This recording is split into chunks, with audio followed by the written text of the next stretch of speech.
Chunki Endi oldimi? har Ha. doim bolaning tarbiyasi ayol kishiga bog'liq bo'ladi. Mana shuning uchun ham farzandlaringizni tarbiyalashlaringizda har doim kuch-quvvat, har doim qolmasdan mana shu sinf rahbariga qamalmasdan bo'lib turib tarbiyalashlaringizga odatlar Mana tilayman. o'rtada turibdi. Rahmat hammalaringizga. Rahmat ustoz.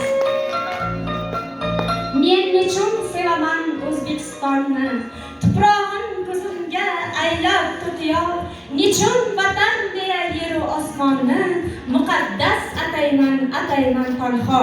Navbatni go'zal qizlarimiz ijrosidagi o'zbek bolasi raqsiga beramiz. Marhamat.